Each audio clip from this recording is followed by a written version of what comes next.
Live from KTUL, you're watching Good Morning Oklahoma at 5. We have to go, and priority was priority. Of the 1,000 calls for help being heard across Houston as the aftermath of Hurricane Harvey continues, we're live with the latest.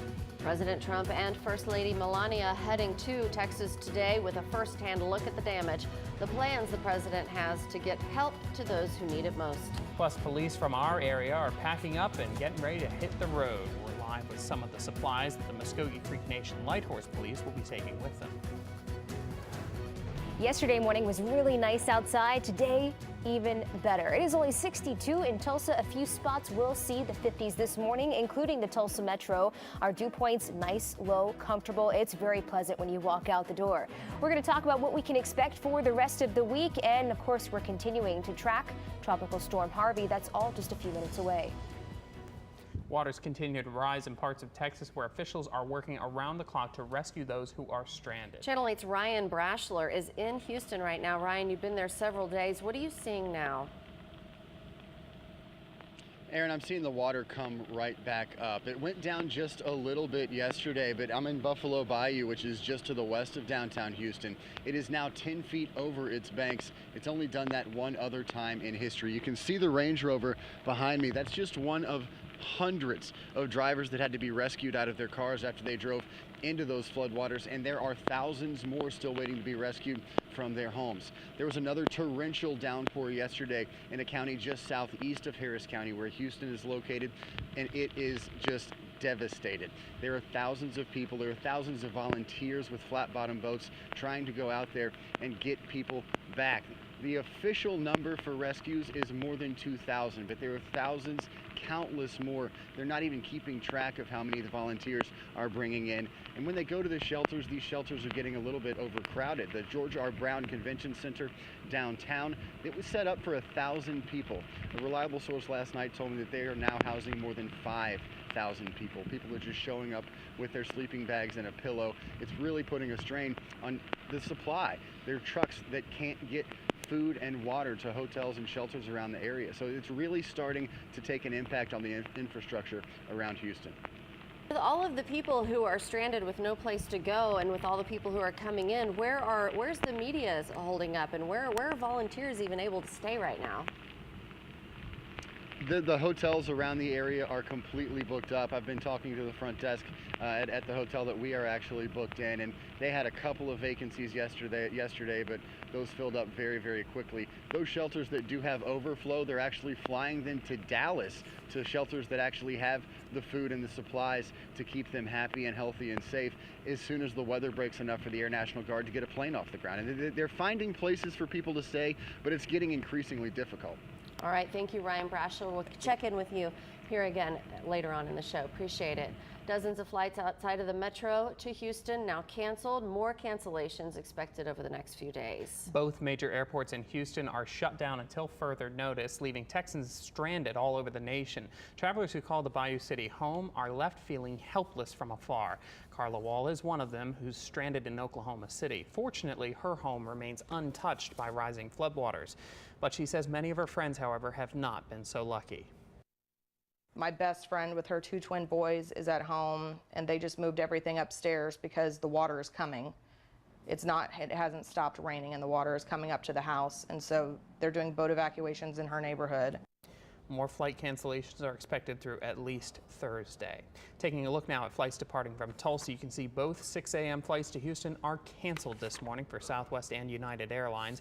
There's also one flight to Chicago on American Airlines scheduled for 8:50 departures. That's also canceled. As for arrivals, 2 Southwest flights from Houston and Austin scheduled at 9:50, both canceled. The President and First Lady are headed to Texas today, expected to arrive in Corpus Christi this afternoon. According to staff, President Trump will speak with emergency responders and head to Austin to tour more damage. Last night, the president pledged swift action by the federal government to provide relief to Texas and other states. President not the only one headed to Texas today. Several agencies from the Muskogee Creek Nation getting ready to head that way in about an hour. Channel 8's Partain continues our Hurricane Harvey team coverage this morning. She's live at their headquarters in Okmulgee this morning with their efforts. Lauren? Those agencies will meet here at the Light Horse Police Department, heading down to Texas to help those Hurricane Harvey victims. Light Horse Police partnered with emergency management to put together a response team to assist in rescue and recovery efforts. The Creek Nation Social Services and Citizenship offices are also helping people in the flooded areas recover any important lost documents. A backup recovery system is being developed right now to help identify tribal members. Now, they will be leaving this morning from here just a couple of hours to head down to San Antonio. We'll keep you updated and have another update coming up in 30 minutes. Reporting live in Okmulgee, Lauren Partain, Tulsa's Channel 8. And be sure to stay with Tulsa's Channel 8 on air and online at KTUL.com. We'll continue to have the latest developments out of Houston, including President Trump's visit to Texas later today. Broken Arrow police say they're now investigating the death of a 2-month-old girl. It happened yesterday afternoon near Omaha Street and County Line Road. Officers are telling us that the baby died at the hospital after being found unresponsive. DHS also came on the scene as several other children inside the home were taken out. While it's still early in the investigation, police are telling us that the death doesn't look suspicious. This morning, a 14-year-old is in custody. Sand Springs police say he brought a gun to Charles Page High School. Officers arrested him yesterday after the district called police. Investigators tell us the teen had the gun in a backpack in the locker room. Police do not think the student planned to use the gun to hurt anyone. Now, from the Oklahoma Ford Storm Center, your first warning forecast. And unfortunately, the situation just continues to get worse for Houston. It has not been a good overnight. Waves of tropical moisture continue to pour into the city. Tropical storm Harvey now back out to sea. It's going to make landfall again on Wednesday.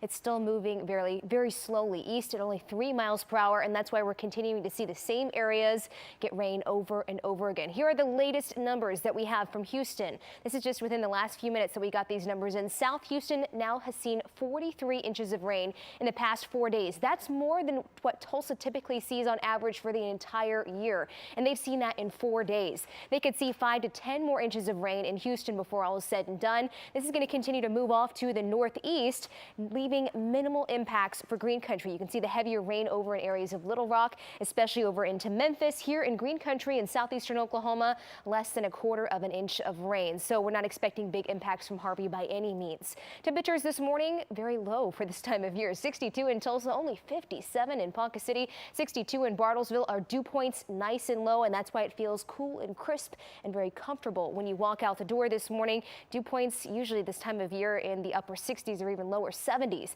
That's why it's typically very humid in August, but this time of year and what we've seen for the past couple of days, it's been very dry outside. 59 this morning at the bus stop, 85 this afternoon under a mostly sunny sky, 80s all across Green Country. Once again, mid to upper 80s is what we can expect, especially the further you head down to the south. That's where we will see the upper 80s this afternoon.